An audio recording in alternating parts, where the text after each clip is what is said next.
Whoa, whoa, whoa. Hi, everybody. Hola, hola. Hello, ladies. Congrats on a first. Hi, Jelly. Hi, Ghoul with the lizard.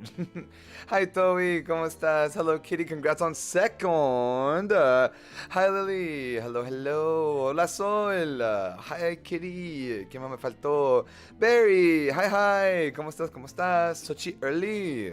Sochi early. Sochi's always on time. Sochi is always on time. What do you mean? You're right. You're right. It's weird. I'm early because I'm always on time. You know, I'm always on time. That's how it be. Pero hola, hola a todos. ¿Cómo estamos hoy? How are we doing today? I hope you guys have had a wonderful Friday. It's Friday, y'all. It's Friday. We're almost free. Everyone's free from the shackles of Monday to Friday. At least if you have like, you know, a non Monday through Friday job. I don't know how you'd say that. I'm so sorry. I'm eating chicken nuggets too, so you're gonna have to hear me eat some dino nuggies. If you guys want some, just say ah and I'll feed you. I was betting on you being late, so I'd have enough to lay in bed. You can still lay in bed. Oh, wasn't today your first day working, son? How did it go? Actually, I have this weekend off. Hell yeah, Lily. Time to party. And by that, I mean sleep. Because that's what I would do. I'm going to start after school subbing. Hell yeah. Hola, Yoshi. How are you doing today? Welcome in, welcome in. Holy, it's June. What is up? Wait, why are we screaming?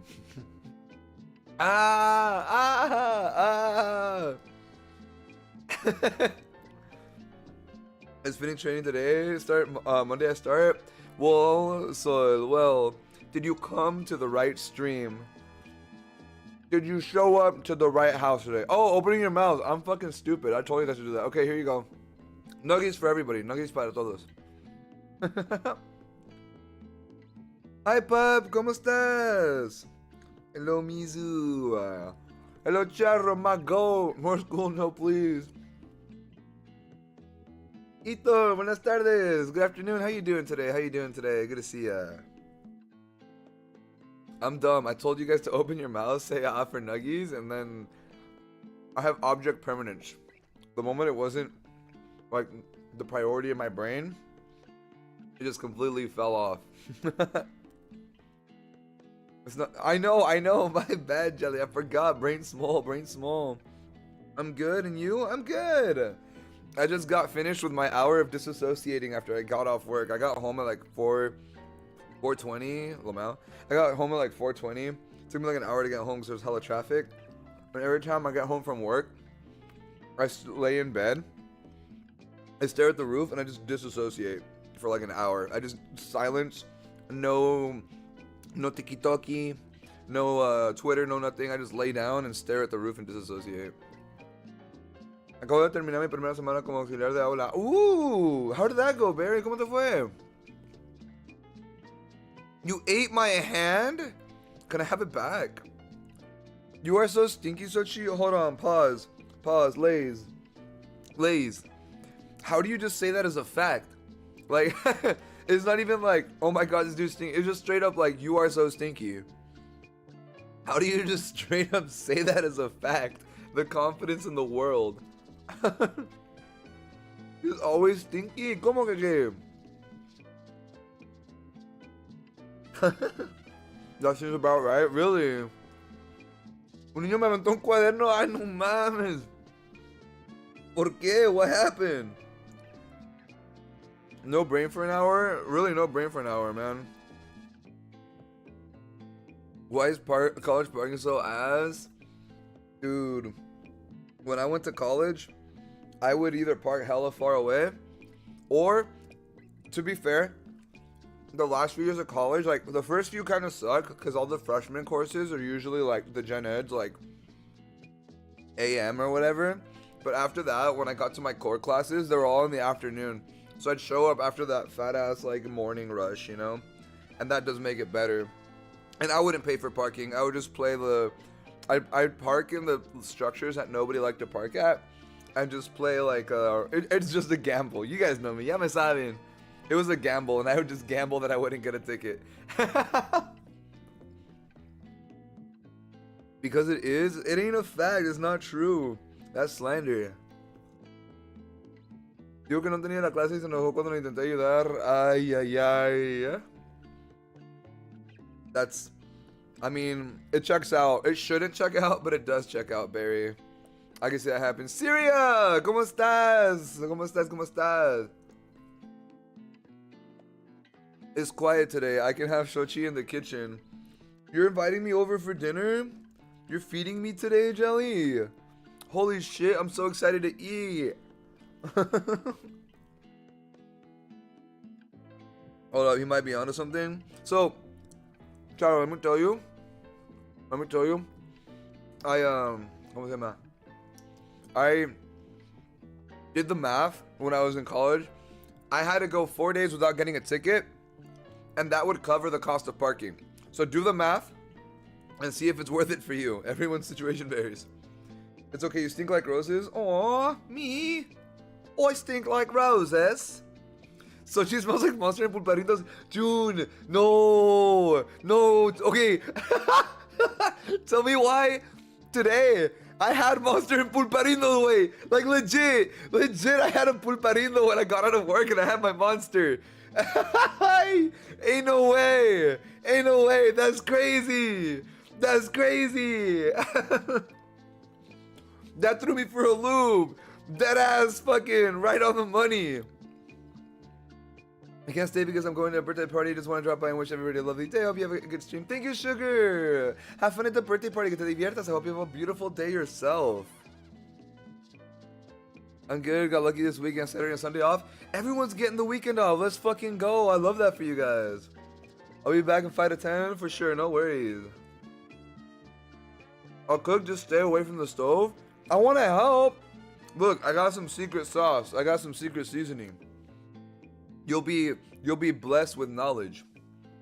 I knew it. Dude, that's crazy. That's actually crazy. It's funnier too because I had the choice between a bocadín. A pulparindo, and a mazapan. And I chose the pulparindo. And then I just had it with a Monster. Insane. Rosen, ¿cómo estás? Welcome in. They're in the walls. They're in the goddamn walls. Dude. Oh, man. Okay, I'm almost done with my nuggies. I'm almost done. Sorry, I had to eat food, but I was hungry. So I had to eat something. But I couldn't make my disassociation time shorter. Ain't no one want your freaking canned salsa and Kraft cheese? Okay, but first of all, canned salsa ain't that bad, alright? Canned salsa ain't that bad. It's pretty good. It's affordable because tomatoes are fucking expensive. Two, the Kraft cheese is a modern gourmet miracle, okay? Is a modern gourmet miracle, okay? Chill time today. Today's chill time. Today we're gonna be doing teacher AMA. We're doing teacher AMA. I'm gonna be talking about teaching experiences and answering people's questions about teachers and what teaching is like. Give me your Mexican card right now. What? You can't take it. Over my dead body. I wouldn't call it a miracle. I would call it, you know what? You're right, Barry. It's science. It's peak science. I almost choked on water. Oh, wait. We're good. There's a Mexican chocolate bar I've been craving, but I can't remember what it's called. It's a bumpy wafer stick. Wafer stick thing filled with chocolate. Is that the bocadín? That one has chocolate in it too. And it's kind of bumpy. It's like a wafer stick. Bocadín. Because I had those. I just fell out of a chair? No! Are you okay? Give me a recipe to make and try out, and I'll judge IRL what you gave me. Trust? I'm gonna send you a recipe, Jelly. I'm gonna send you a Sochi exclusive recipe. Alright? This is gonna be a tried and true Sochi recipe. And you're gonna have to make it. You're gonna have to try it. But if you do it, you're gonna do it the Sochi way. you're gonna make sure that you don't eat it out of a plate. You have to eat it out of the pan. I'm finding some in my bag. No. It's so boring out here for 4 more hours. Damn. At least you get the weekend off though, Syria. At least you get the weekend off, you know? It's a longer tube shape and a yellow wrapper. No sé, June. I don't know what that one could be. I can't think of it. I can't think of any off the top of my head. I don't know. Neta, no sé. Yellow wrapper. I don't know. Hopefully it comes to me. Hopefully it'll come to us. I'll make it and try it your way, I swear. Damn, the pan. Alright then. Look, you said it. You said it. You have to do it my way. I wanted to play Assassin's Creed Odyssey. Possibly I've missed that game. That sounds like fun. That sounds like fun. I've lately had no urges to play any game. Just maybe Hollow Knight to finish it off, but like playing it for fun. But other than that, just my AFK RuneScape, my favorite little Tism game. It tickles my Tism in the best possible way. I see number go up, and I like to AFK. That is my game. That is what I like to play right now. Oh man, even better, Sochi. I'll let my mom try an extra. Oh yes, Jelly. I'll have to send my recipe. I'll have to send my recipe. You'll have to let me think about which one I want to send. Bro, Phil, I have so many games and I haven't been feeling any of them. It's that, what's it called? Not choice overload, but like, when you got too many things to think about, no? Information overload, maybe? I forget what they call it, but there's a name for that, where it's like there's too much, you know? Like, you have too many things to choose from, and too many things you want to do to the point where you just end up doing nothing. That happens to me, like, all of the time. All of the freaking time. But, oh man. You know what's crazy? I almost accidentally leaked my model today when I started. I thought I had clicked go live earlier, and I was in my chatting screen and I was testing out my settings, and I just get jump scared by my model, but luckily I'm stupid and I pressed the wrong go live button, so it didn't go show up. Damn, that would have been a wild one. Oh, today's been a day. This week has been a week, you guys. I've been playing Mortuary Assistant. I'm trying to get all the endings. Hell yeah, Charro. That game is honestly fun. I had a fun time with that one. Oof indeed. Oof indeed. Did you, Syria? I haven't been on Steam. Oh, I'll have to check it out. I'll have to check it out later. I'm excited. But yeah, no model leak, luckily. Before we get started with today's topic, what we do, I do want to give you guys a little bit of information. So, next week, model debut. I'm gonna be alive and I'm gonna be moving. I'm gonna be freed from my still shackles. So I'm excited for that. You guys are gonna get a concert. And some new music, some new emotes, a lot of cool stuff for you guys, some more lore. Yeah, some more lore, Charro. A lot of stuff, so be excited. I'm excited for it. And I'm just excited for the concert and to be able to be moving. So a lot of fun stuff, for today, today's plan. All right. I don't have another screen for this. Today's plan. Let's see. How would I explain it? There's lore. There is lore. There is. I've been dropping lore, little by little through, ¿cómo se llama? Like a bit of a Elden Ring style, like piecing it together. So it's been a mystery, and chat's been trying to figure out little by little. Bunny, hola, ¿cómo estás? Thank you for the ofrenda. But yeah, so, today, I'm not able to stream for a long time. Oh wait, actually, I can tell you guys what I'm doing tomorrow. Why I can't stream tomorrow. Thank you for the ofrenda, Bunny. Tomorrow, I'm gonna be performing at Comic-Con. Tomorrow I'm gonna be performing at Comic-Con, which is why I had to cancel tomorrow's stream, and those are the rehearsals I've been going to. I couldn't announce it officially for a while, but I'm gonna be performing. I'm gonna be performing there tomorrow. So I'm gonna be pretty busy most of the day, which is why I could not stream. So a lot of fun, a lot of fun. If you guys will be at Comic Con, I will be amongst the people there. I will be amongst the crowd, amongst the audience. But yeah, I'm gonna be performing there. This is gonna be my first time at Comic Con.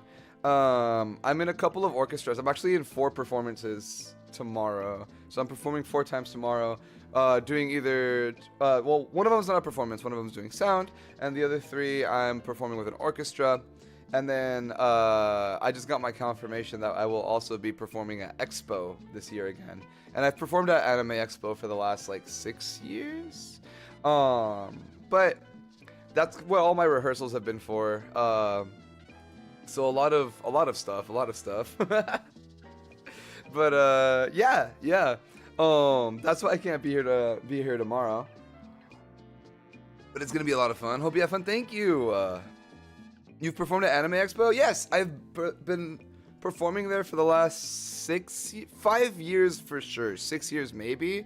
And I've also done sound for the big panels at Anime Expo. I worked Expo for 3 years, doing sound, and then 1 year as a volunteer, like letting people into booths y todo eso. So I've gotten to be around the block. You what? This is Sochi lore. But yeah, one of my close friends, IRL, she was like a manager for Expo y todo eso. And she got me in as a volunteer 1 year, and since then I've been either performing or doing sound or volunteering y todo eso. Have been 2015, 2022, and we had no idea. So cool. I was there both years. 2015, I was there as a cosplayer. In 2022, I was there as a worker. TwitchCon will be my first con. Hell yeah, it's a lot of fun. Well, I don't know about TwitchCon, but cons in general are a lot of fun.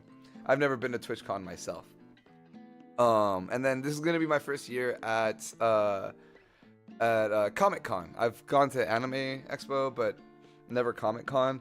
I thought it was funny because we're playing for Comic Con, but the orchestra, well, one of the orchestras I'm in is playing like 8 like we have like a hour and a half set, and we're playing like 80% anime music, and I think like the 3 quote unquote Comic Con coded stuff is going to be 2 Star Wars songs and the Avengers theme, which is insane. The rest of it, like, we're playing like Genshin music, we're playing Hololive music, we're playing Ghibli music, and just like 3 random like Star Wars and Marvel. It's crazy. I'm like, what the hell? This seems like we're at the wrong con. Stop! You're way too close. I'm gonna make a Sochi pin. And I'm gonna wear it. I'm gonna make a Sochi pin. And I'm gonna wear it. Spotting a Sochi in the wild. Anime took over for real. Honestly, Barry, it did. Which I think is just, it's crazy. The fact that we're playing more like VTubers too, like the fact that we're playing more Hololive music than we are actual like comic book music is wild. I wish I could go. I think it's expensive. I'm gonna be so real with you guys. The reason I haven't gone as a guest to Expo or Comic Con, specifically Expo though, is just because it's so expensive. And like, in my opinion, for me personally, Anime Expo hasn't been worth the money to go since like 2016, 17, because like, como se llama, like back then, like it was still expensive, but I feel like it was more fun. But like now, like I've been there every year, y'all. Like I know what it's like. I'm like, I don't really want to pay their $150 ticket for 4 days when like what you're doing in there is spending more money, you know? Spending $150 so I could go in and spend another $300 at the artist alley got me fucked up. These huge cons are expensive. Exactly, Mochi, exactly. One day I'm gonna go to a con, maybe not anytime soon, but soon. They're fun. I like them for the first experiences. Like, I definitely think your first few cons are the most fun because it's like a whole environment thing.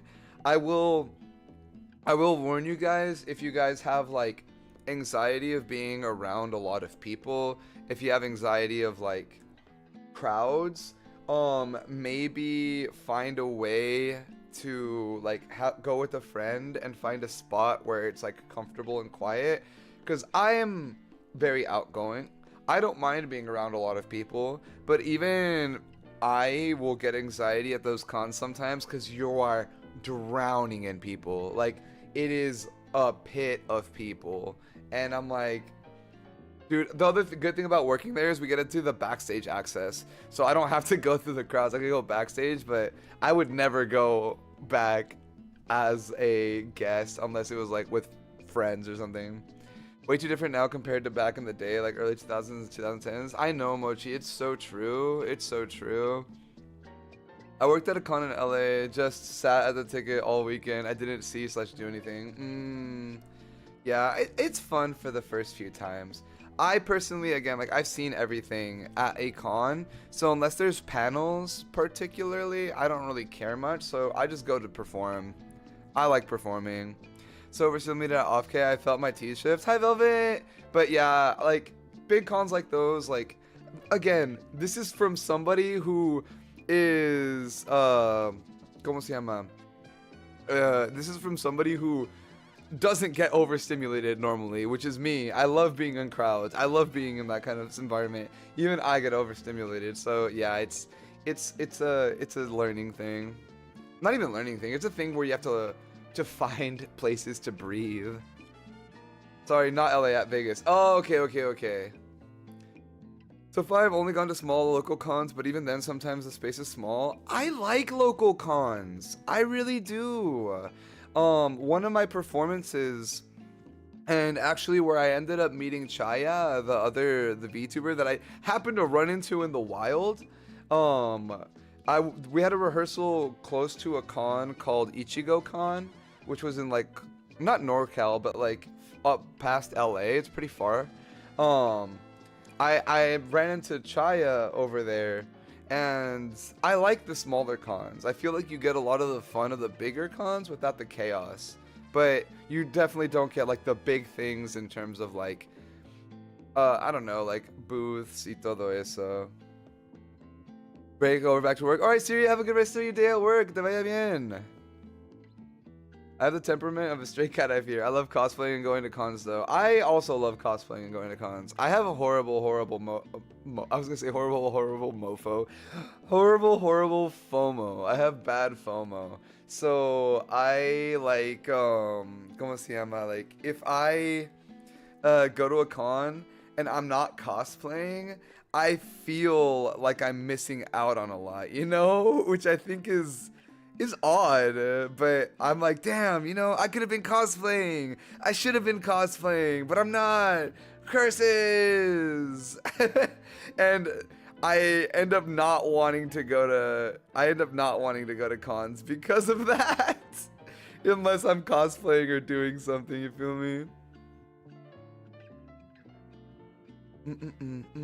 Local cons bring more unique local artists. That too, yeah. You get, like, no offense to any of the artists that do these cons. Like, no offense whatsoever in the slightest. But you get a lot of the similar artists at big cons like Expo. So you have a lot of the similar art styles, but local artist alleys and cons, you get a lot more unique stuff for sure.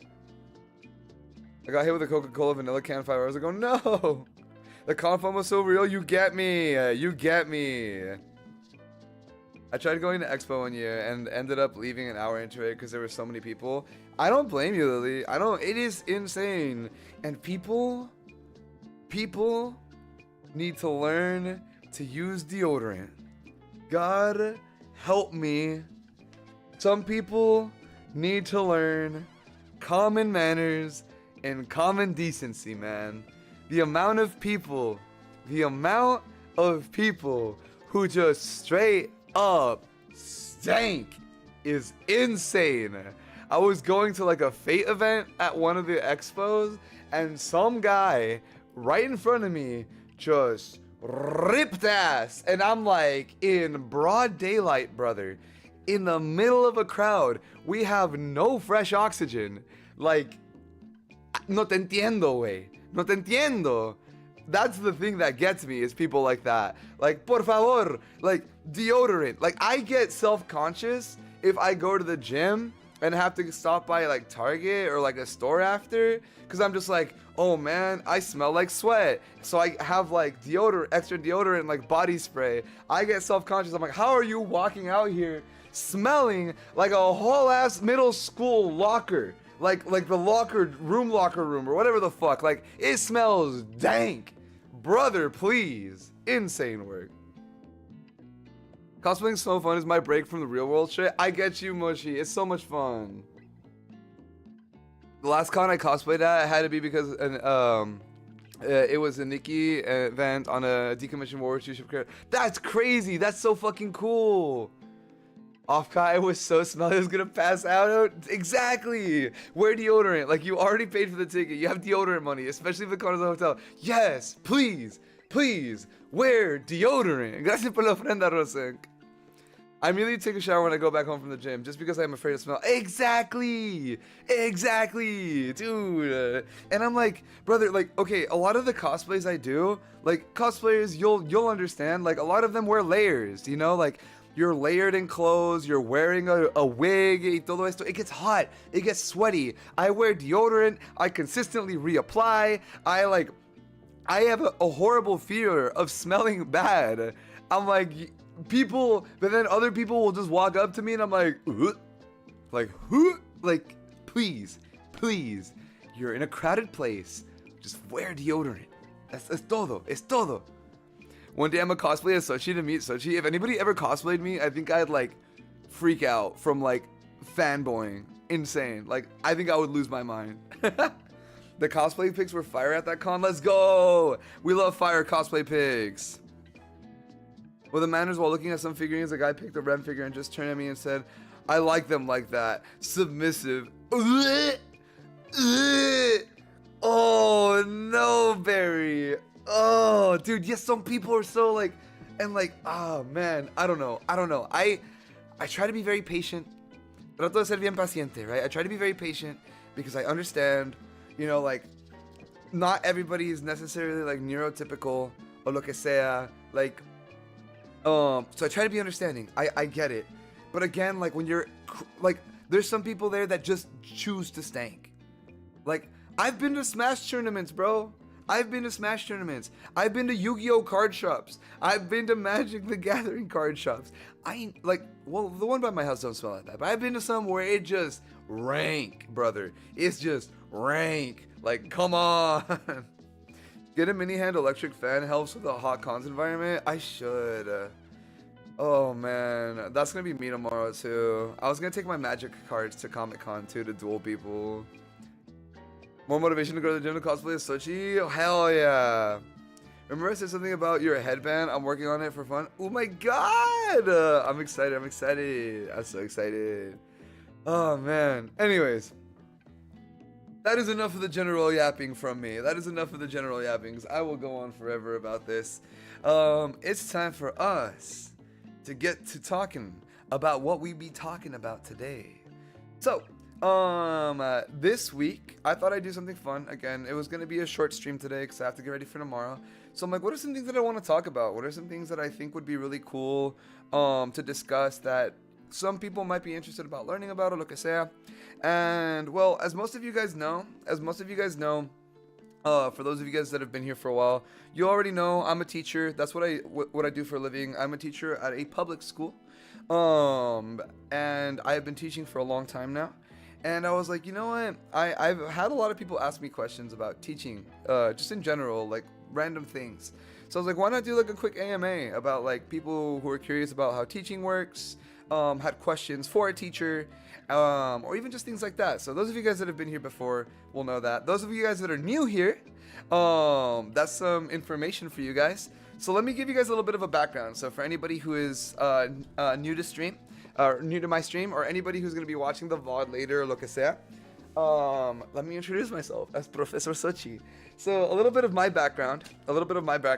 I studied music through college, specifically music theory and composition. I got my master's degree in music theory and composition, as well as my bachelor's. I've also taken a lot of pedagogy classes in terms of like how to teach, right? So pedagogy is just like, how do you teach? I've also, the levels I've taught at, I started off teaching college, mainly freshman, sophomore level music theory. From there, I went on to teach high school for a little bit, then elementary school, and now middle school. And I've also taught both in public schools, private schools, and a lot of different establishments. So that's a little bit of my background, right? And that's where I'm at with all that. You're a teacher. Can you teach me how to function like a well-adjusted human? See, if I could, I would have taught myself too. I would have taught myself too. I'll try my best, Velvet. I'll try my best. If you want to learn music, though, I got you. He needs to teach him. See, Charro already knows. Charro already knows. Long resume. I've been around the block. I've worked as a teacher for many times now. Many long time. And in a lot of different scenarios. I've been around the block. Outside of that, you guys don't need to know my whole work history, but todo eso. So I've had experience teaching at college and public school, private school, as well as just like individual private lessons outside of school, right? Kind of like private one-on-one music lessons, both through a business like a music store that offered those lessons, and also self-employing myself, where I would be like I was the music teacher going around.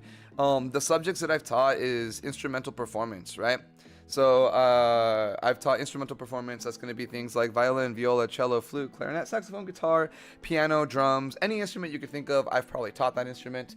I did recording arts for a long time, so that was going to be music production, recording, mixing, mastering.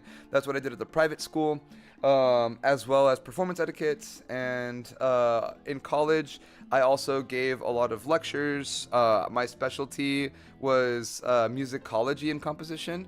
So I kind of talked about the history of Mexico in particular and the music of Mexico. And that's a little bit of my background in like specialties. Been around the block y todo eso.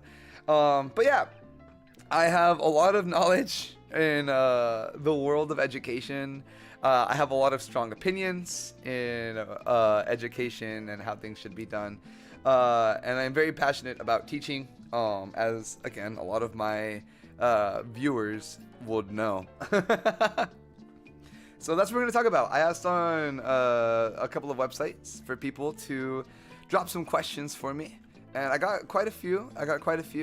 And of course, anybody who's here is more than welcome to drop some questions that you guys might have. Yeah. We'll get started in a bit here. Is Jelly in the Jar a class pet? Jelly in the Jar is the class pet, yeah. We feed Jelly in the Jar, and in exchange, Jelly in the Jar rewards us with whatever sounds that Jelly in a Jar makes. That's so cool. Thank you. You're so cool.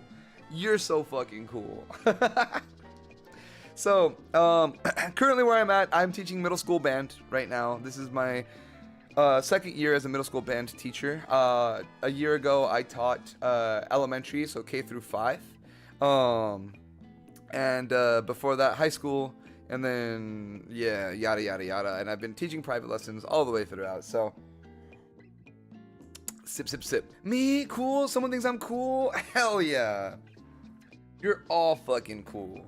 Everybody here, cool as fuck. I can't say anything. It's true. You what, Jelly?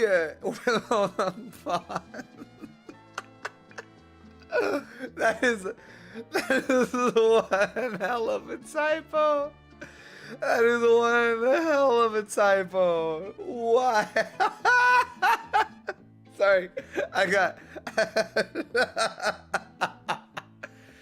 Hey, yo, pause. Hey, yo, pause.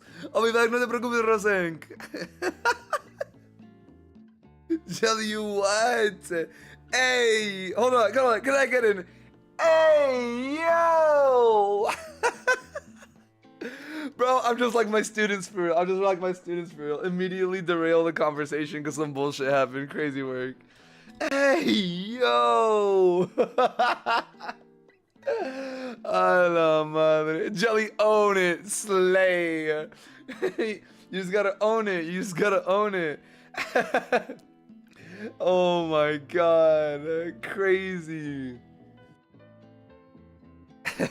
Hi, honey. ¿Cómo estás? Sochi, honey. I'm dead. I'm fucking dead. Oh man, what's up? What's up, bruv? I'm assuming you're saying that with like a British Cockney accent. What's up, bruv? Gracias por la ofrenda. Nothing much. We're just doing a quick teacher AMA for today. Change the receipts channel to just receipts and add that, please. I'm going to the corner. Damn, crazy work, crazy. Oh boy. I should change the receipts channel. Huh? We can start dropping anybody. Anyways, back to the topic at hand. I got a few questions. Here that people have asked me over on the Twitter. And I'm gonna go through them. I'm gonna answer whatever we have there, and then as we go, we'll go through there. ¿Cómo se llama? I'll answer some questions that you guys have for me in the chat. And yeah, just wanted to be a little bit fun. I have some questions here that are pretty fun, just funny. I have some more like serious questions in terms of like people who asked me about like learning y todo eso, and any variation of those, I don't mind answering. I just want to do something fun. I just really need to know what slang you didn't get at first from the youngins these days. Oh my god, honey. Oh my god. Let me think. Well, I don't want to say I didn't get their slang because I understood it. I think it's the context, right? So I guess for me, we'll start that off right now. I'll just take that one there because it's right there. So one of the slangs that I didn't understand when I started teaching is gonna be cooked, because I know cooked is like, oh, bro cooked, bro did good, but like hearing kids be like, oh, he's cooked, like knowing that it was like a negative thing is what threw me off. Like I think it's just like things like that, little nuances, right? The 6'7", it's literally just a clip from like a video of like a guy going with his hands like 6'7". I don't know why it's funny, but it's so stupid. We had a teacher meeting last week, and like every time, like I teach music, right? So I'm like, okay, let's go to measure 6 or 7, and go to note 6 or 7. Lo que sea. Lady Lexi, thank you so much for the follow. Bienvenidos, welcome in. But every time someone's like, says those numbers, the kids just start fucking cracking up. They're like 6, 7, and derails it for like 30 seconds. I don't understand it either. It's just something that they do that they think is fucking funny. And we're teachers, we're fucking cooked too. Porque we had a teacher meeting, and then one of the presenters was like, we had 67 volunteers, and I see all of the teachers start laughing, including me. And it's like, it's not like we're laughing because we think that the 6'7" is funny. We started laughing because we knew that the students would have started laughing, and that made us laugh. Because as teachers, we're like, damn, if we said that in front of our class, our kids would have laughed. And now this person's saying it to us, and the thought of our students laughing to that made us laugh. And then I'm just like, fuck, man. But like every time the kids say it, I'm just like, I don't get it, but whatever, 6, 7, 8 funny. It's like for me, it's like the equivalent of like, I don't know, like, ¿cómo se dice? Like, what would you use, like RAR or whatever? Like when we were in fucking, or at least when I was in high school. Like, hit the fucking, like somebody goes like RAR, like it's some shit that kids say that you're just like, whatever. That adults won't really get, but everyone else is like, oh, did I really just say that as a fucking grown ass man? Crazy work. That's wholesome though. It's something. The RAR XD. Oh man, shit like that, where it's like, when you're a kid, you're like, yeah, that makes sense. Hell yeah. But when you're fucking grown up looking at that, you're like, what? Then we go, what's 9 plus 10? It's yeah, like shit like that. It's crazy. But yeah, I'm so late. Don't worry, Nene. Welcome in. ¿Cómo estás? All right, so let's go through some questions. Here. I got some questions from over the tweet, right? So we got a question from a regular in our chat, regular in the chat, Gerald, right? So Gerald's asking, what grade or year, like 2019 or etc. of students, would you say was the best year for you and why? Okay, let's see. So what grade or year, like 2019? I would say for me, my best year was probably, if I had to go personally for me, 2 years ago, so was it like 22 to 23? That would probably be my best year of students as a teacher, because I think personally for me, that was after, that was the first few grades where I feel like the kids were recovering from COVID, in terms of like the kids and the social norms of the students were recovering from COVID. So let me put you guys on to some teacher problems. Yeah, let me put you guys on to what we struggle with. So as a lot of you guys are aware, because you fucking lived through it just as much as I did, COVID was a thing where the whole fucking world shut down, and we was all locked in, right? We were all locked in our little homes, and as an adult, that was difficult for us, right? I know for me it was difficult being locked inside. At first it was fun, but then kind of being isolated y todo eso, it has a huge effect on you, like socially and emotionally. Big problem comes when you were still a developing child, you know? Mentally and socially you're a developing child, and those are some of the most important years for you to develop social skills, cognitive skills y todo eso. And I can tell you, some of the worst years of my life, some of the most stressful years of my life came immediately after COVID. When kids had not been to school for 2-3 years, and I'm talking about kids that were probably going to be in first or second grade during COVID time, or maybe even kinder and first grade. The kids that didn't get to experience kinder, first, or second grade coming in as like third graders.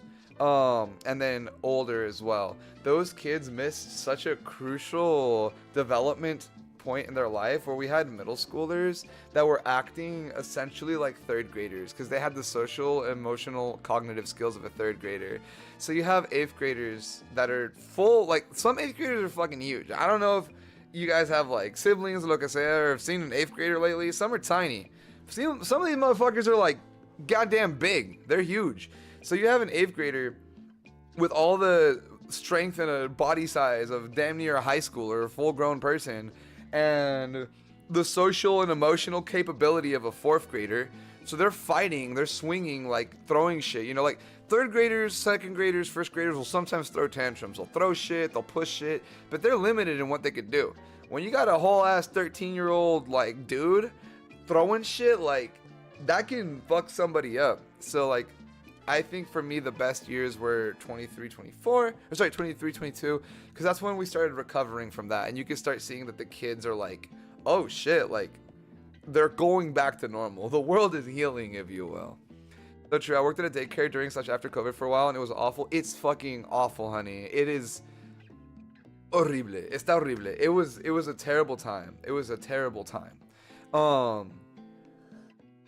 And like as a teacher, bro, as a teacher, having kids that are 7th grade, 8th grade with like 2nd grade reading levels, and actually having like kids in middle school who do not have the ability to read or comprehend a basic text was difficult. I had kids legitimately asking me questions of like, what does this mean for when I say words like, I don't want to say like super fancy words, but just kind of like, I don't even know, but like words that they should know. And this is no slander to them, no shade to them, but it's just definitely put a lot of burden on us. And that uncovers a whole other issue with the school system that I won't go on a tangent in right now, unless you guys want me to, because it's a whole other tangent. But yeah, where was my growth spurt? I don't know, Charro. You gotta take that up with a big man. I had third graders who couldn't write their names. Exactly, honey. Exactly, just like that. Exactly, like you can't be mad because it's not their fault. Like stuff like that, but it definitely makes it difficult. Reading level was already declining before COVID though, it's crazy. Yeah, and that compounded with like the years of missing education. Awful, awful, awful. And it made definitely for a really tough time. and a really difficult thing for teachers to deal with. Like, uh, I'll go a little bit into it because I feel like it's important for people to know and understand the things that teachers have to go through. A lot of people tend to think that teachers are the end all be all at the school, that we can hold students back and do whatever it is for a student for them to learn.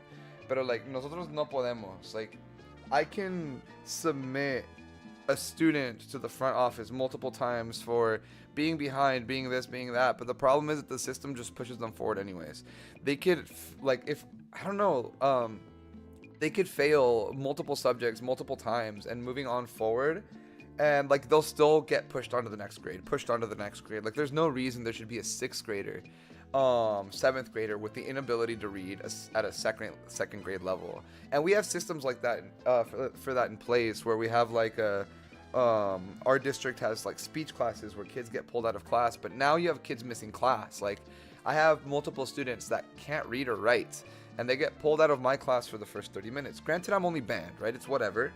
But like, you have kids who are struggling with reading and writing getting pulled out of, I don't know, math class. So now they're barely catching up with reading and writing, but now they're also falling behind in math. And it's like insane for real.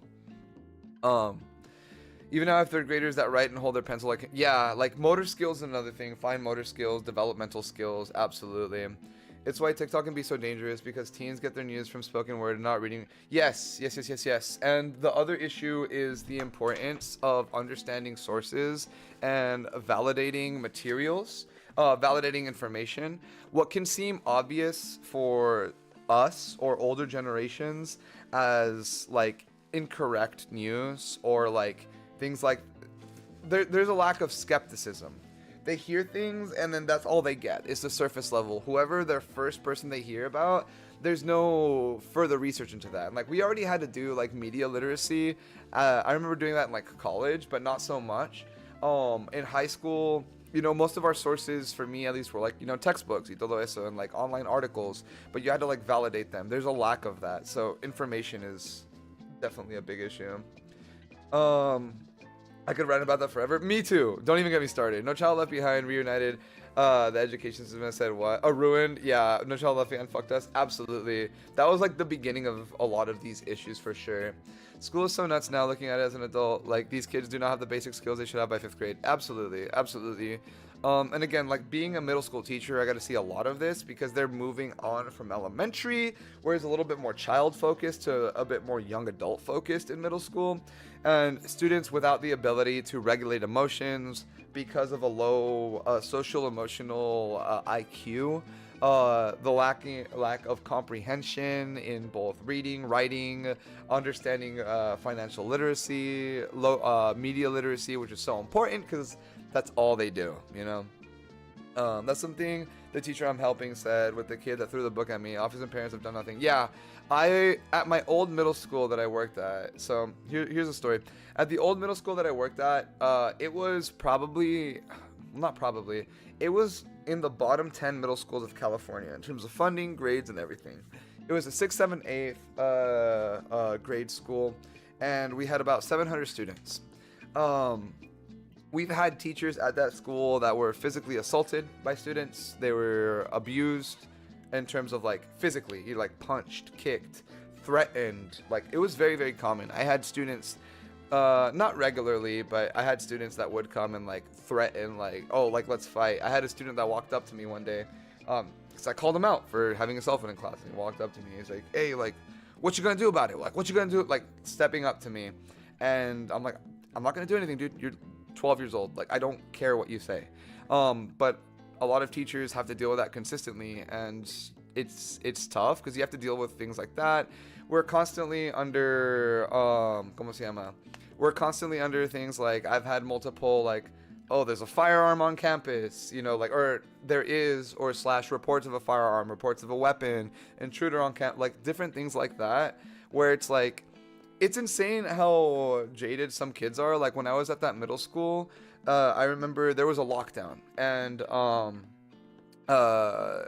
like, it was during a lunch, because I remember it was a lockdown. I opened the door for kids to come in, and I had a bunch of kids like running in to my classroom, and they'd run into my classroom and just stay in there because we were locked down. We were locked down for like 3 to 4 hours. So we can't let them out to the bathroom, can't let them out to eat, to get water, anything like that.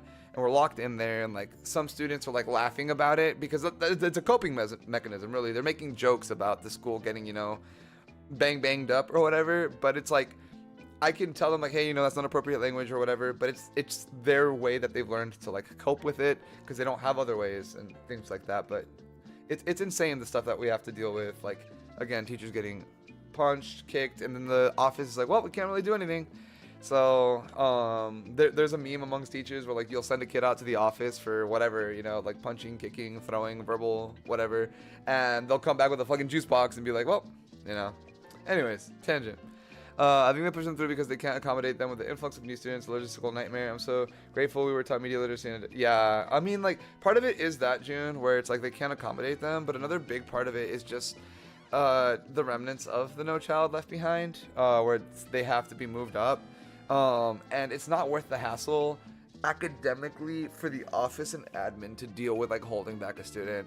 A lot of the issues, and I will just say it straight up, a lot of the issues with the school and education system is the parents.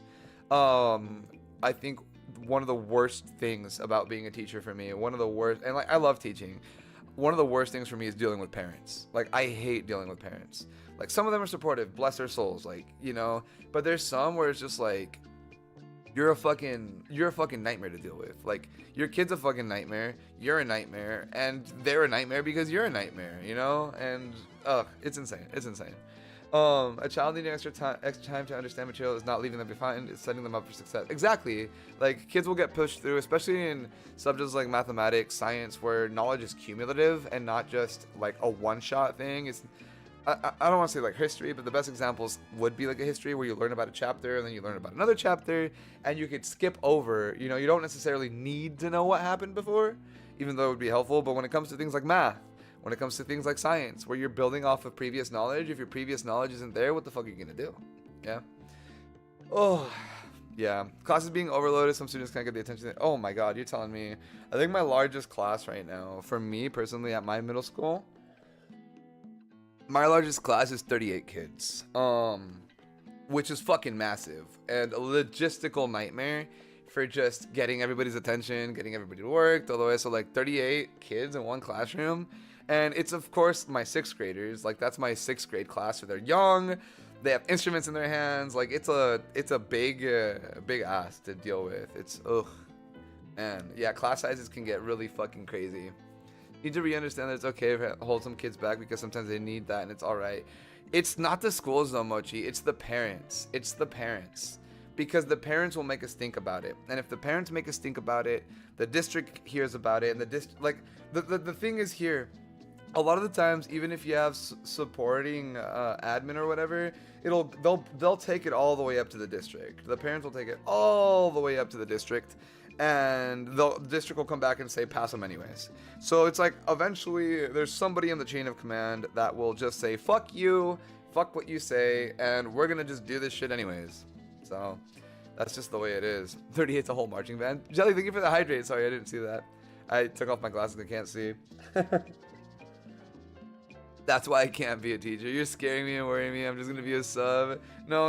It's okay. This is me giving you guys like the dark side of it. It's not always like this, pero it is like some of the things that we deal with just kind of like a broken educational system, and there's no real fixing it in any quick or easy way.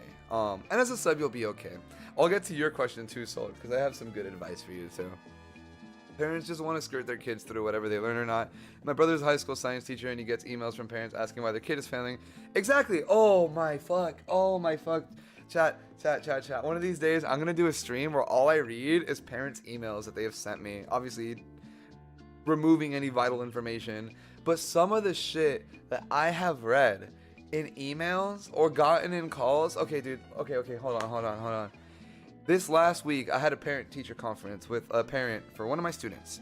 We're just going to call him Bob, right? So my student Bob is failing my band class, right?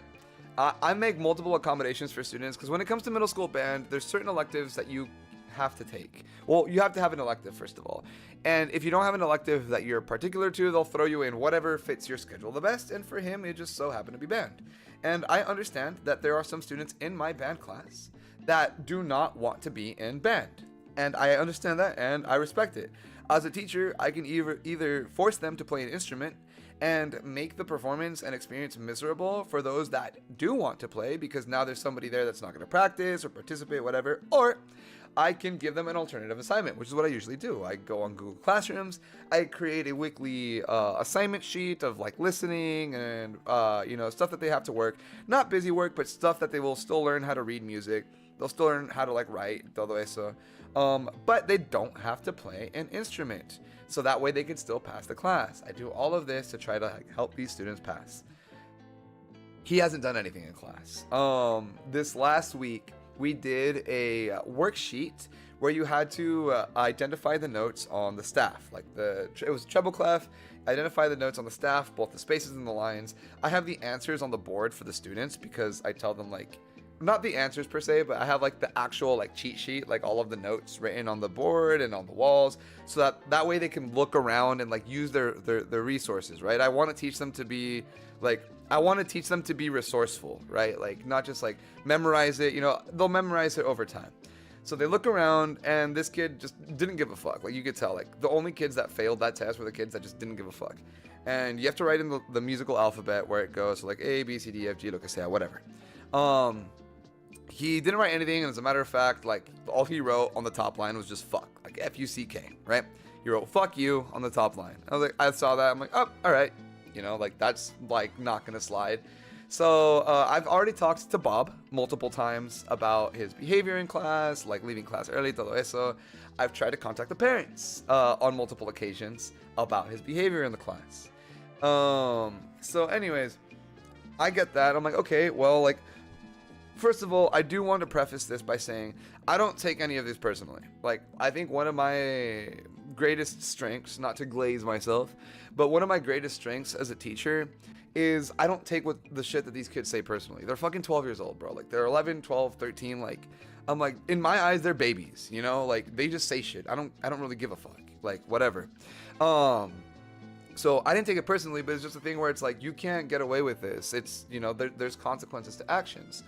So I gave him after school detention, and then he's failing my class, right? Because he hasn't done anything. The parents come in, because I set up a parent-teacher meeting with them. Parents come in, y les dije, like, they speak Spanish, right? Most of them, I think my school's like 95% Hispanic. Hispanic Latino. So I talked to the parents, and I'm like, mira, nomás, like, su estudiante no está tratando. Like, I showed her his homework. I showed her Bob, right? Fake name. I showed her Bob's homework, and I showed her right where he wrote fuck you, and the mom's just like, ay, mijo, like, ¿cómo puedes hacer eso? Like, ay, and he's just sitting there, like, looking real sad or whatever. And then I'm like, look, like, he's failing my class. Like, right now we're like, we just sent out the first progress report. I'm like, he can turn it around, but he needs to actually try and do his work. And like, that kid fucking hates me. And I just think it's hilarious, because I'm just like, okay, to get somebody to hate me, like, I must have done something awful, right? Like, I must have done something awful, like, tell him to do his homework.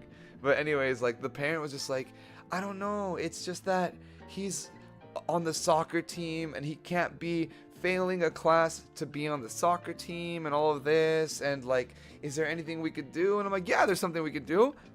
He could do his homework, he could do his work. And the mom's just like, but I don't know if he'll get it up in time. And I'm like, well, there's consequences to your actions, lady, and his actions. And anyway, she's like, okay, I understand, right? Now, I got an email from my principal later that day that a parent talks to him about Bob failing my class. After she had said, I get it, she wanted to have a meeting with him and me and the students about his grades and what we can do, after I already told her.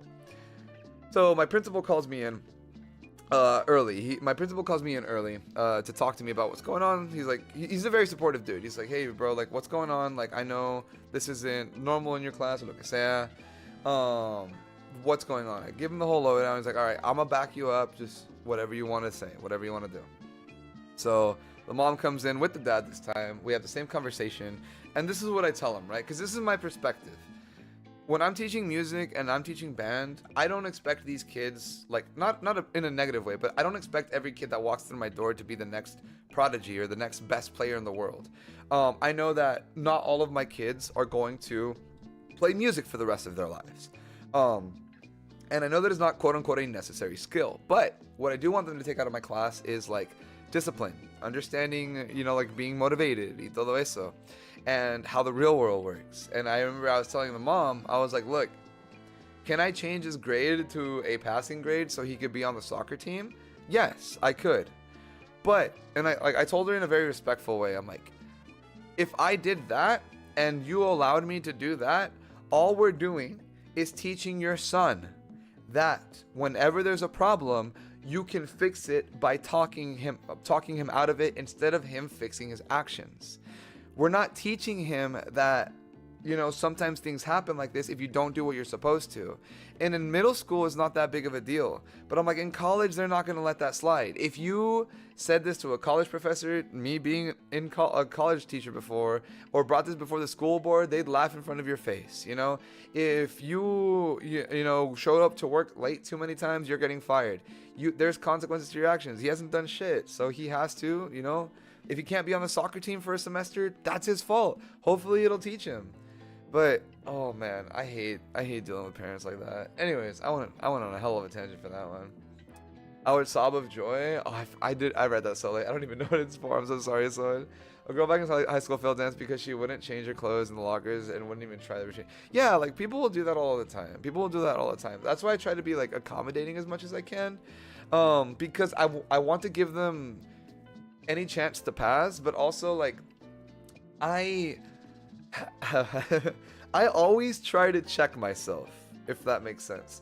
I always try to check myself and remind myself that my class is not the most important thing in this kid's life. Yes, there are some students in my band class, in my more advanced classes, that band is their life. They go home, they practice, and they're so excited to go to the high school marching band. They're so excited to perform. They always want to be the best. Yes, there's a few kids that are like that. But not everybody in my class, I am not the most important thing in their life, right? Just like, respectfully to them, they are not the most important thing in my life. So I try to give them opportunities for things like that, where it's like kids who don't want to perform. What's it called? Kids that don't want to perform have the opportunity to not perform. They have opportunities to pass in other ways or display knowledge in other ways. I know that some of my kids suffer from anxiety and don't want to perform their playing test in front of people. So I'll offer accommodations at first to ease them into the anxiety that is performing in front of people and build up those skills. Like I too was a very nervous wreck in middle school and high school. I wouldn't want to perform in front of people, but I feel like band is one of the ways that I was able to learn it to be more outgoing and to put myself out there and stuff like that. And I do attribute a lot of that stuff to my upbringing in my upbringing in music, and that's kind of like what I want to convey. So it's like it is a long list of just checking myself, like, oh shit, there are times where I get a little too self-important, I'll admit it, where I'm like, why the fuck did you guys not practice? This sounds like shit in my head. And then I remind myself, I'm like, they're fucking middle schoolers, like this isn't the last thing in the world, so it is a battle with myself with that too. Teacher, me. But that's kind of like my thought process on those things. But yeah, man, sometimes it can be frustrating as a teacher, because I think Charo mentioned it. Yeah, like my mom saw that, I would have been sent to God. Like there's so many things where like I see kids doing that shit. I'm like, dude, if that was me, I would have been fucking terrified. I remember the first time in middle school I ever got Saturday school. Oh my days, dude. The fucking fear of God I had of going home and telling my dad, like, me dieron Saturday school. Ooh, I was ready for a whooping. But again, I also realize that's not always the best way to like educate, but there has to be some semblance of discipline at home. I'm not talking about, the cinto. It doesn't always have to be the cinto. But there has to be something at home where students know they have to follow directions. We have to have the support from parents. We can't do it alone as teachers. Always love to see teachers loving what they do. I hope I can be the same. Those kinds of teachers always inspired me. Aww. I am very passionate about what I do. I'm very passionate about teaching y todo eso. You almost sounded like you were gonna cry, bro. No, I'm fine. I promise you, I'm fine. But it's like I can't help but get emotional, right? Thank you for the hug.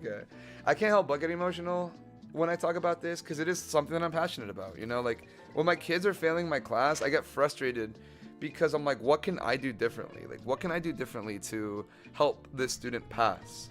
Or help this student change their attitude? Because I am also from the mindset, of, ¿cómo se llama? Oh shit, what was I gonna say? Yeah. I'm also from the mindset that, like, not every kid's gonna pass every class or lo que sea, but I'm like, they need to understand that this is something that they have to do. Like, that's part of discipline. I've noticed with some, not all, that parents would rather be friends with their kids than parent them, at least what I've seen from TikTok. Yeah, and like, we have a lot of that. We have a lot of just non-parenting at all going on, like straight up no parenting, no discipline, no structure. I like to think of it more of as structure. Jelly, thank you for the hydrate. Some water. But like, I'm friends with my students, quote unquote, up until a certain point. Like, we bicker in class, we banter. Sometimes I roast them, you know, like sometimes they're like, you know, they look at me and they're like, yo, Mr. Sochi, like, why you all dressed up today? Like, sometimes I'll normally go, you know, in my normal clothes, and sometimes I'll have to dress up. Like, why, like, what's with the fit? Nah, you know, that ain't it. I'm like, your fit ain't it, whatever, right? But it's like always like a respectful boundary, and that comes down to it too, is like setting boundaries with students. Like, my students know it's okay. My students know what is okay to joke about and what is not. What is okay to ask and what is not. And I think that's a teacher's job to set those clear and healthy boundaries, and a lot of teachers are scared to do that. I've had sometimes students like that get a little too comfortable. I have had students sometimes that get a little too comfortable and they come up to me and just like, oh, you know, like ask about like my orientation or like ask about my private life or lo que sea, like things that they don't need to know. And could I just say it? Is it quote unquote inoffensive? Yes. But there's a boundary that needs to be set, in my opinion, of like, you don't need to know this, ¿verdad? No tienes que saber esto. So I just tell them firmly, I'm like, hey, that's not a question that you should be asking. That's not a question that you should be asking your teachers or things like that. Like, and then I do have some students who are like, oh, my other teacher told me, and I'm like, that's cool, but in my classroom, I'm not comfortable speaking past this particular thing. Again, not because I'm like, I don't want to share information like that, or I'm ashamed of it, or lo que sea. But I'm like, there's a time and place, and I'm like, this is not the time nor place nor the person, you know. Kids need to learn those boundaries too. Real, parent your kids when they're kids, so you get the joy of being their friend when they're adults. Exactly. And like, I feel like that's something parents don't do, and I feel like that's something that some not parents, but some parents and some teachers don't do, is like setting those boundaries. Y todo eso. My parents weren't mean to me as a kid, but they parented me well, and when I moved to college, I got closer to them because I missed them and appreciated their teachings. Yeah, like that's a healthy relationship. I know for me, like my parents were a little bit, or at least my dad was very, very strict physically. I'll leave it at that. Pero like my relationship got rocky because of that, but like there's a balance, right? Where you're not too strict, not too whatever. Hi Wolfie, ¿cómo estás? I'm not late, you're not late. We're just talking about teaching. We're doing an AMA, like I'm answering people's questions about teachers y todo eso. All right, let's do a little bit of a lighter one. Let's do a little bit of a lighter one for now, because that one didn't get heavy, but we got real for a second, which is okay. That's totally fine. But let's do a little bit of a lighter one. This question's from Arlene. Arlene asks, if you could teach a class on anything besides your subject, what would it be? So my subject is music, and any kind of music, right? I feel like if I could teach a class on anything that wasn't music, it would have to be history. Grab a snack real quick. It would have to be history. I love history. I'm a big history nerd, as you guys know. My lore, my whole design, todo eso está basado en historia. I love history. I would love to teach history. I've taught music history tutoring before, but I think if I wasn't teaching music, I would 100% be teaching some sort of history class.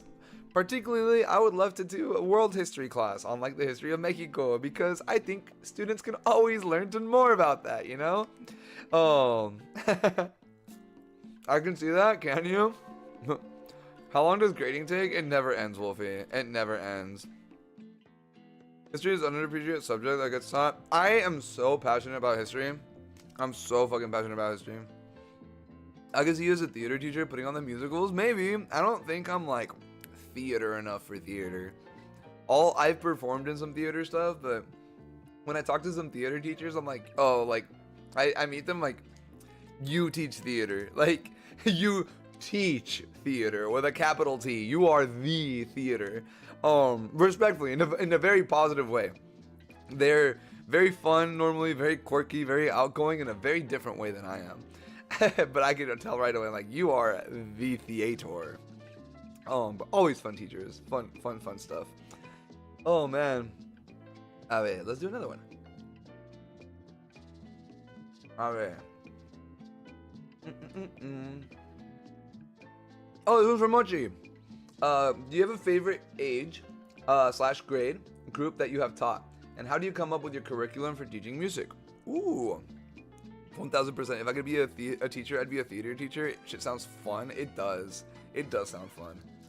Oh, I just don't think I'd ever teach anything outside of arts. It's just so much fucking fun. I love being a arts / humanities teacher. All right. Mochi's question. Yes, to answer the first part, do you have a favorite grade / age group? So I've taught all grades, like I mentioned at the beginning, K through college. So kindergarten all the way through college. If I had to say, like, my favorite grade to teach, and people think I'm fucking batshit crazy. People think I'm insane. They call me loco. They call me fucking loco. I don't know. I was trying to build up to something that didn't come to me. Middle school. I fucking love teaching middle school. I love it. I hate it, and I love it so much. I'll give you guys the rundown of a couple of the different grades. Teaching college. When I taught college, it was enjoyable. It was enjoyably easy. It was middle school. You crazy? Let me explain my reasoning. And I understand why people call me crazy. I understand why people call me crazy. See, that's how I know you're chaotic. So, here's the pros and cons. College was fun, but I feel like it was, I don't know cómo explicarlo. It was easy, but boring. It was easy but boring. The students there are there because they want to be there, right? I was teaching music theory 1 and 2. Fun fact. Wait, tangent. I taught at the college that I taught at. I taught music theory 1 and 2. The intro classes. One was a non-major class. The other one was a music major class. If you guys are familiar with the Rate My Professor website, there used to be a, ¿cómo se llama? There used to be like a little chili pepper for your professor, and I am the proud owner of the chili pepper at the college that I taught at. That was I just thought that was fucking funny. One of my friends brought that up to me. They're like, "Hey Sochi, did you know that you're on Rate My Professor? I got a good grade on Rate My Professor, and I got the fucking chili pepper." But then they got rid of the chili. They got rid of the chili, which honestly fair. But I just thought that shit was funny. I thought that shit was funny. Anyways. College, very easy. Kids that want to be there are there because they want to. You know, like they paid for it, whatever. If they're failing, they just leave. Don't deal with parents or lo que sea. But it was just boring. Like, you know, like I showed up, I would teach. Some kids asked some really good questions. You get pretty like in depth, and I liked that. But after a while, I was like, fuck it. You know, it's just the same thing over and over again. I think when I get old and I lose the energy for teaching middle school, I'll probably go back to teaching college. When I lose the energy for middle school, 100%. But for now, it's like too plain. Hello, Gerald, ¿cómo estás? We answered your question a little bit earlier today, the one that you asked me for the teaching stuff. Okay. That was college. High school is too much goddamn work for me. Being a high school band teacher, I was never the teacher of record, but I helped out people who were the teachers of records. And And I worked a lot with high school age kids. That's probably my best experience, or like my biggest, longest experience. Um, Being a band teacher, you have after school rehearsals pretty much Monday through Thursday. Your whole pretty much fall season to winter is booked on your weekends because of marching band performances, all of this stuff, like dealing with the band boosters, dealing with funding, dealing with all of this. It's very cool, very rewarding. I think it's the most rewarding in the sense of like students when they graduate high school, they're very grateful to you and like the most direct reward emotionally. But goddamn, I'm not putting in that work, bro. I'm not putting in that work. That's too much. That's too much for me. How are you, Sochi? I'm good, Gerald. Ojalá has tenido un día bonito. How are you today? Elementary school, K through 5. This was my last job last year. I taught K through 5. I just don't like it for music. No me gusta. Like it was a good experience, but going from a kindergarten class to like a 5th grade class, like the whiplash, right? Also, I'm a very sarcastic guy. And I like kind of being sarcastic with my students. My elementary school students, I was always worried that I was gonna make them cry. Like just being sarcastic, pero you know. Alright. Sochi, soy loco pero flojo. Real. Alright. Middle school. Let me justify why I like middle school. Arguably one of the worst, one of the most difficult places to get teachers. Wolfie, thank you for the stretch. And shrimp boy, for real. Oh man. So, let me put you guys on to why I like middle school. It is chaotic. It is insane. It is unhinged. And it is 100% a performance and energy in front of everybody. You have to be able to keep these kids' attentions. You have to find a way to engage students who sometimes could give half of a less of a fuck of being there. It is the age where a lot of the kids start being rebellious for the first time. They start losing fear of their parents. But it is also an age where I feel like you can make the most difference, though you don't really get thanked for it, if that makes sense. Middle school is a very vulnerable time for a lot of kids, emotionally, socially. It's awkward. So I feel like middle school teachers are some of the teachers where it's like you set them up for success in the long run. And it's not directly like a thankful job per se, but it's like I feel like a lot of my middle school teachers, when I remember them, I had 2 really good middle school teachers. I remember them and I'm like, damn, if it wasn't for them, I would have been more of a fucking asshole than I turned out to be. So that's my reasoning. Why no hydration button? No hydrate? I did. What do you mean? I think Jelly got me with a hydrate not too long ago. It should be there. Took a sip of water right now anyways. I hated my middle school teacher. That is also true. There's also a lot of middle school teachers that I also hated. But I feel like it's when you can make the most difference, you know? It all depends on the teacher. All right. Next question. Sol. This is for you. This is for you. That's a very sweet reason to do that. Thank you. Thank you. All right. So Sol's question, because they are going into substitute teaching. Any advice for a substitute? So, oh baby, let's go. So, any advice for a substitute? Substitute teaching can be very, very stressful. And I'm gonna preface this for you, Sol, with the reality of things and things that you could do. Things that you could do to help yourself and make your life easier. So, first of all, substitute teaching is difficult because you are usually at the mercy of the teacher's classroom management for whom you are substituting for. So for example, I had a substitute in my class about a week ago for a meeting that I had to go to. I left a sign on my board for my students that just read, hello everybody, we have a sub today. You guys know my expectations. If I get a bad sub note, tomorrow's gonna be a very not fun day with a smiley face, right? And they know what to expect. They know they need to behave for the sub and be respectful for the sub just as they would if it was for me, right? But if you have teachers that have no classroom management, it can be a little bit difficult. Here's what you can do to help yourself um, as a substitute teacher, regardless of the classroom management that your main teacher had, the one that you're subbing for had. First of all, set up very clear guidelines and expectations for the students the moment that you walk in. It's fun to be fun, it's fun to be like a fun sub, like, hey guys, this is what we're doing today.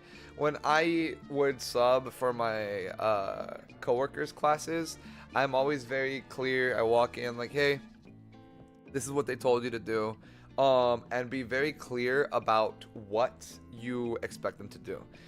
Talk to the front office as you go in. Normally they'll give you a lowdown. Most schools have OCI or some semblance of like a place where students who aren't listening or misbehaving get sent to. Take advantage of writing down students' names depending on the year or lo que sea. Those are really good things for a sub. And then, thank you for the head pats. I need to adjust myself so I can be in the middle of the head pats. Thank you. I'll be looking while my D&D session. Thank you for asking my question. No problem. Thank you for the head pads. Have fun at your D&D session.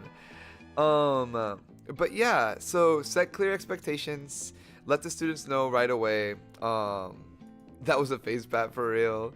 But I think those are gonna be like the main ones that I would have to say. Just be confident. I think that's the biggest thing. Be confident when you walk in. It's so weird to say, but I feel like kids can sometimes smell the weakness. They can smell a substitute and be like, this person's gonna let us do whatever we want. So be very clear and yeah, just be fair. Students like fairness. If you ever have to give a student a consequence, I always talk them through the consequence, where like, why did you do you know why I'm doing this? Yes or no? If they don't, I'm like, well, I'm doing this because of this, right? So you have to like just kind of like walk them through. Yeah, absolutely can. Do not let those babies bully you, for real. You can also smell if you have snags. Holding Sochi's head gently in my head. I'll maid Sochi time in a few minutes. No, not the maid. A ver, is there any other questions that I didn't answer from here? Okay. This one's from Juba. This one is a question from Juba VTuber. So Juba VTuber asks, what are your thoughts on the current generation tending to struggle more with attention? This is a good question. This is a really good question. So, ¿cómo se llama? Students tend to struggle a lot with holding attention depending on the school. So now, my school currently implemented, ¿cómo se llama?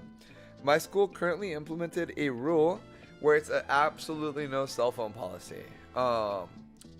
So that kind of takes away the cell phone thing, but I'm going to talk on this point as if your school has not implemented that, or a school has not implemented that. I firmly believe that it is the teacher's job to do the utmost that they can to maintain the student's attention.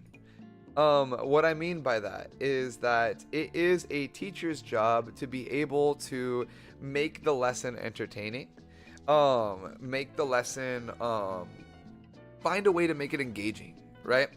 The jingle keys, jingle.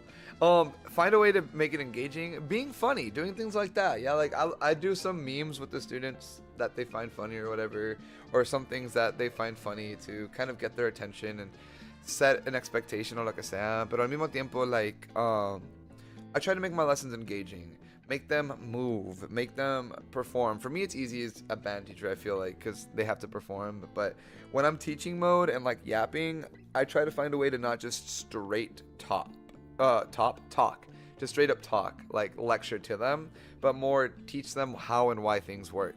A good example of this, for my percussion in my advanced band, I have to explain to them about sound traveling and why when they're playing in the back of the room, they have to be a little bit ahead of everybody else. Otherwise, they sound like they're behind. So I could talk to them about physics and sound traveling and saying, hey, you're further away. So your sound's gonna reach me later than the flutes were seated right in front of me. But instead, what I ended up doing is I took my kids to the field that day. Took my kids to the field and we took out 2 snare drums. And I had the rest of the class watching the snare all the way in the back, and then the rest of the class watching the snare all the way in the front. And I had the snare in the back was one of my really good drummers, so he kind of understood this concept a little bit. So he was very, very far away in the back. I had them play at the exact same time, so I cued them in at the same time so the students could physically see and visibly see both of their hands moving at the same time and hitting the drum. But then they heard the delay from the one in the back, so you hear this kind of like ba, boop ba, boop ba, right? They could actually see what was going on. So instead of me drawing a picture on the board or explaining to them and yapping to them like, hey, this is how this works, I was like, all right, let's turn this into a thing where they do it, right? And then I had them do a game to try to like adjust it and adjust for like the delay, todo eso, and they had a lot of fun, and they've never forgotten that. Another good way of like dealing with attention, like my brass students. In brass pedagogy, we have to teach like trumpets, trombones, tubas, teach them mouth shapes for how they get low, middle, and high notes. So the low notes are usually with an ah. You have to have a big open mouth, right? Middle notes are an oo, high notes are an E shape. So I do monkey sounds with them. So I tell them big monkey makes big sound, ah, ah, ah. You know, tiny monkey makes high sound, E, E, E. So like when we're playing, instead of just saying brass, what do we do to get a low note? I just look at them and say big monkey, and they all go ah, ah, ah, and they have fun because it's something stupid, you know. They can make noise and pretend to be like gorillas or whatever, and they enjoy that, and it makes the lesson more memorable, right? It makes it a little bit more memorable and just more enjoyable for them. So yeah, I love that, right? I like doing silly things like that, just things that are a little silly but gets the kids' attention, and that's what they end up remembering, right? They're not gonna remember me lecturing for 30 minutes. They're gonna remember, oh, Professor Chi said, right? It's big monkey, right? I need to be a big monkey. They'll remember that. When we get a little monkey plushie with a little Sochi. Monkey Sochi plushie when? Why are you guys turning me into a chango? Turning me to a mono. Alright. I got one last one for us. I got one last question, at least from Twitter. I have one last question, at least from Twitter. And this one's actually from Mr. June. This one's from Mr. June. So June asks, do you ever have to deal with angry parents? Also, have you ever had a student that performed so well you knew that they would go on to make a career in music? Angry parents, yes. We talked about it a little bit earlier today. I don't want to harp on the angry parents too much more. But yes, I consistently have to deal with angry parents all of the time. For students not passing, students, you know, whatever little thing, parents will get pissed off, and it's a pain. And then how do you come up with your curriculum? Oh no, sorry, curriculum. That was the other one. Students that are very talented. Yes, as a matter of fact, I have a student right now who is a very talented drum player, very, very talented in percussion, and he picks up any instrument and learns it fast. You can really tell right away who's gonna make a career in music, and that's one of them. That was one of them. One of my old high school students actually got admitted into Juilliard, which I thought was really fucking cool. I was like, hell yeah. I take only a little bit of credit. Most of that came from him and his practice, but yeah. Thank you for the stretch. Oh man, shut up. And trip, but snack. Oh no, Graston. Have to mess up, get nom. I have a snack, but I don't want to eat no more sugar. Okay. That's all of the questions I had from here. I think, yeah. Oh, do you guys have any questions for me? Any questions for moi about the topic? If not, then that'll be it, at least for the AMA. I wanted to do more stuff like this because I think it's really fun and it's like a unique thing that I can provide insight on, you know? I like doing yapping. I like doing like either like reactions or lo que sea. But I only like doing it ¿cómo se llama? I only like doing it when I have something meaningful to provide. I only like doing it when I have something meaningful to add. Otherwise, it's not really worth it. Oh man, so cheapy. No ads, not the ads. Is students snacking your class? No, but it's because it's band, so they're literally blowing through their instruments. They have to play through their instruments, so no, they cannot snack in the class. Ay, way. Yeah, that's basically it. We covered a lot in terms of just the first AMA y todo eso. Where's my... There we go. What's a school policy that makes you go, bro, that's so dumb? Oh, shit. Okay. A school policy that makes me say that's so dumb probably has to be...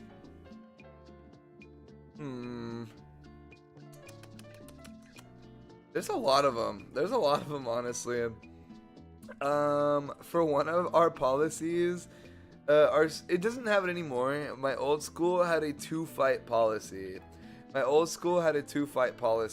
a student wouldn't face consequences for fights unless they were involved in two fights. And I'm like, what the fuck is this? So like a kid would get into a fight and like that as admin would just be like, damn, that shit's crazy, they got into a fight. And then it's like, all right, well, go back to class. And then after that, then they'd be like, okay, whatever. So the second time they'd get in trouble, but I'm like, damn, what the fuck, bro? What the fuck?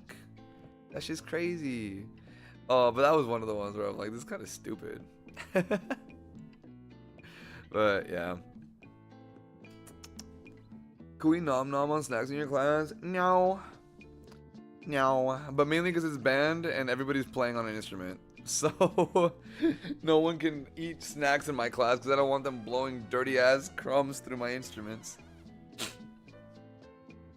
Did you ever do any Christmas concerts with the students? Yeah, we're actually rehearsing right now for our Christmas concert. We do a guaranteed Christmas concert.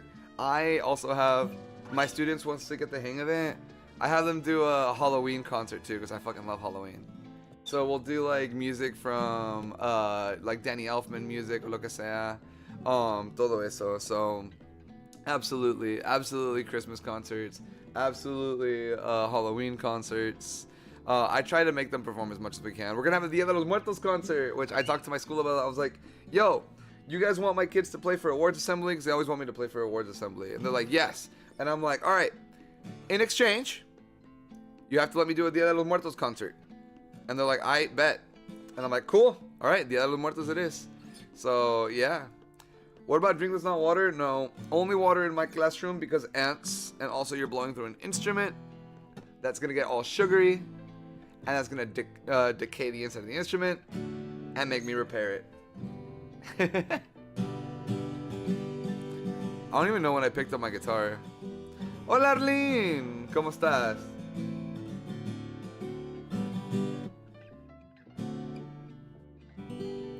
Follow up then. Is there a song that's always on the seasonal set list? All my classes did Sleigh Ride. We would do Sleigh Ride if my kids were good enough to play it. We have one that's called a winter sleigh ride, which is the poor man sleigh ride. They're not really that good. They're good enough to play an actual sleigh ride yet.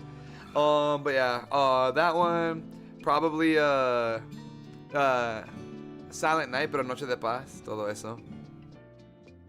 ¿Nos vas a cantar una serenata? A lo mejor. Sochi feeling musical? I am. I want to play a song, pero no sé qué. Anytime your students beg for specific songs, shout out to my junior high teacher, got tired of asking for Phantom of the Opera. They always want to do one called Great Locomotive, not Great Locomotive Chase. That's one that I did in middle school. something locomotive. I forget. They always ask for that one. They love the one that I picked for Dia de los Muertos. They love the one that I picked for Dia de los Muertos, which is El Pato Loco. So that's one of the ones we're doing for Dia de los Muertos. But yeah, they're very vocal. Can we play this, Professor Chi? Can we play this one? Can we play El Pato Loco? I'm like, no.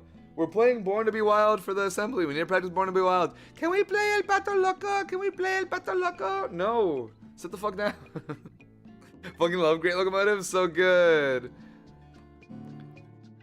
You guys want pancakes? I'm making some. Are you making me pancakes, Jelly? I want pancakes.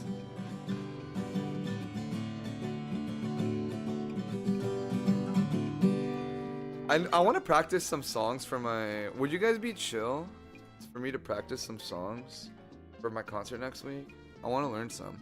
Which class doesn't listen to the most? The kids or the college students? The kids. I would say actually the college students. But the kids will make it known that they're not listening to me. They'll just be fucking disruptive or whatever. The college students will just be playing video games on their laptop. I'm like, I don't give a fuck, brother. You're playing for this shit. You're paying for this shit, so I don't really care. Give, Jelly, give. Are you gonna be streaming on Sunday? I will be streaming on Sunday. Sunday's gonna be a long stream. Somebody saying Patrick. Somebody say say pancakes. We just summoned Atris. We just summoned Atris. Let me change my title, because our AMA time is over. And now it's just Chill Friday vibes. Okay, cool, then I wait. But yeah, I will be streaming on Sunday. I will be here. Long day, long day. I love that answer.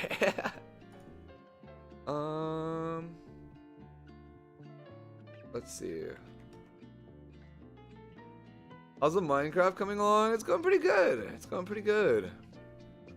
We got a lot done the other day that we were streaming. Let's see. There's one that I've always wanted to learn. I never practiced it.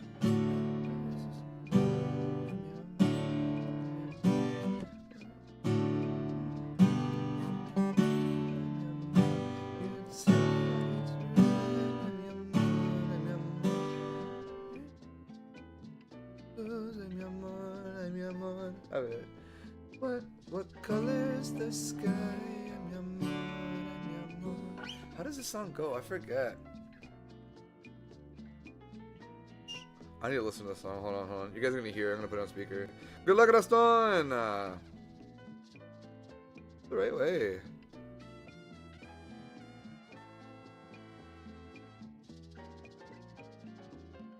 Starts off with the grito. Shit.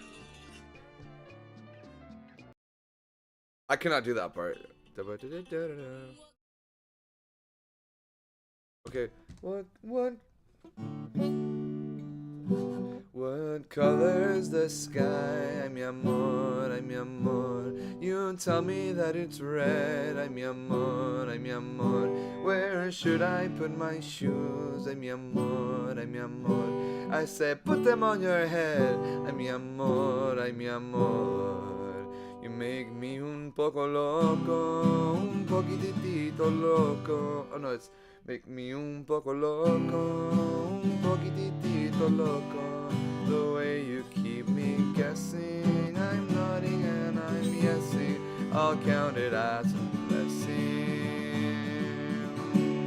I'm only un poco loco. I feel like I need to like do the rasgueado, but I can't do the rasgueado for this one. Y'all ever think Un Poco Loco is a clear show of a borderline toxie, but a guy deeply in love? What color is the sky? You tell me that it's red. Ay, mi amor, ay, mi amor. Where should I put my shoes? Put them on your. You make me un poco loco, un poquitito loco. I'm like processing the lyrics. Give me guessing. You know what? Not even, I'll count it as only un poco loco.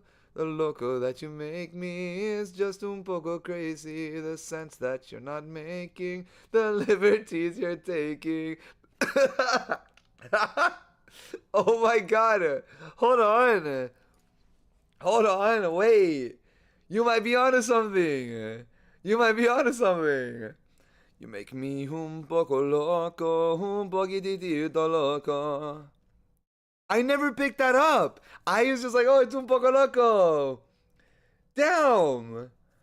Oh, un poquitito loco, the way you keep me guessing. I'm nodding and I'm yesing. I'll count this as a blessing. That I'm only un poco loco. The loco that you make me, it is just un poco crazy. The sense that you're not making, the liberties you're taking, leaves my cabeza shaking. You are just un poco loco. Dude, this is my anthem. Un poquitito loco. What do you think of La Llorona, Sochi? Would. 100%. I would. That's what I think of La Llorona. 1 milli vanilli percent.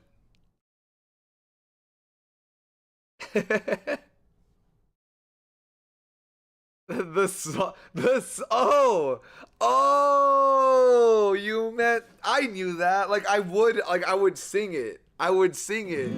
That's what I meant. Like, that's what I meant. That's what I meant. I would, as in like I would sing it. I would sing it. You feel me?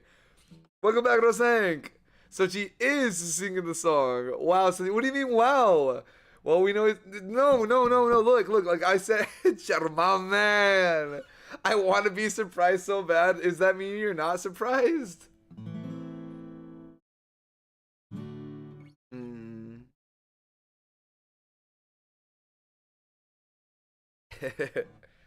It's about somebody falling in love with La Llorona. No, hold on. Is it? I don't know. Dude, that's just my anthem then.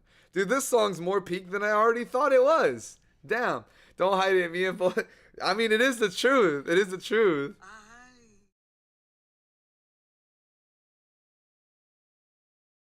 Como que you don't know? I thought it was like a... ¿Cómo se llama? I thought it was like a euphemism.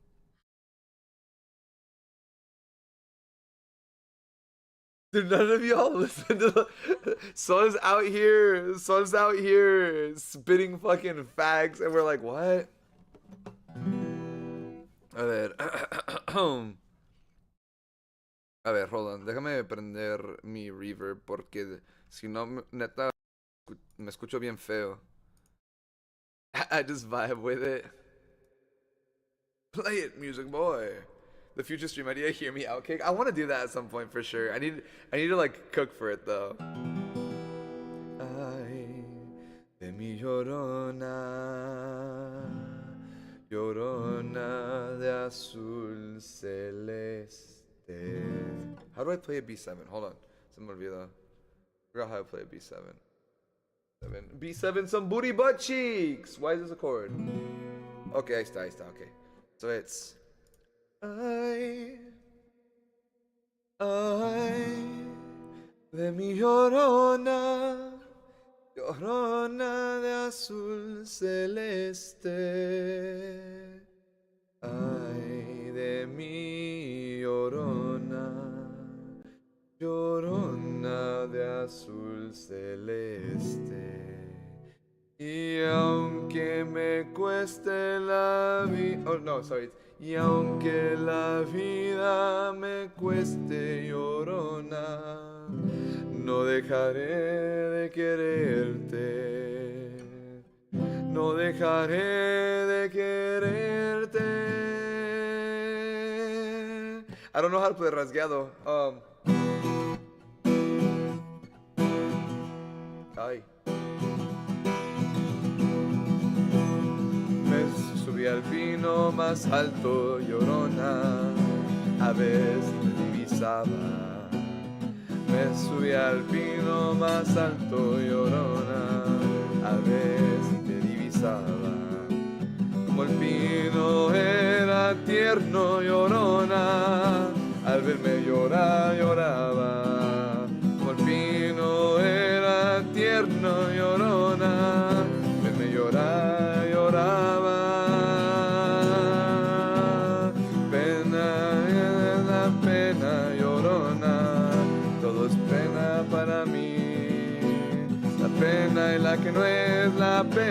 llorona, toda la pena para mí. Yeah, lloraba. And it keeps going, yeah? So, can I sing it high? Hold on. I'm sorry. You guys are gonna have to try to hear me sing high. It's about to be a fucking tragedy. I don't know if I'm warmed up enough. I'm gonna turn the mic down so I don't blow your guys' ears out. I'm gonna lurky lyric. Okay, ay, Tris, no te preocupes, que tengas un día bonito. A ver. No creo que pueda. Ay, ve mi llorona, llorona de azul celeste. Ay, de mi llorona, llorona de azul celeste. Y aunque la vida me cueste llorona. I can't sing that high. Y aunque la vida me cueste llorona. That shit's fucking high as shit. Mi ama sent me a ton of videos of the Un Millón de Primavera song, and I cried. Oh shit. Also, Olanki. Generally, do people normally not think about the lyrics and meaning? I do. I just never, for some reason, I mean, I guess it's because I never really listened to these songs outside of the movie, maybe. I never really listened to these songs outside of the movie, so I was like, oh. If Sochi's a music teacher, would that mean Tia's an art teacher? And I want to say Deska would be the principal. Deska being the principal would be crazy. He would burn that fucking place to the ground. Damn. I need to practice a rasgueo for this song.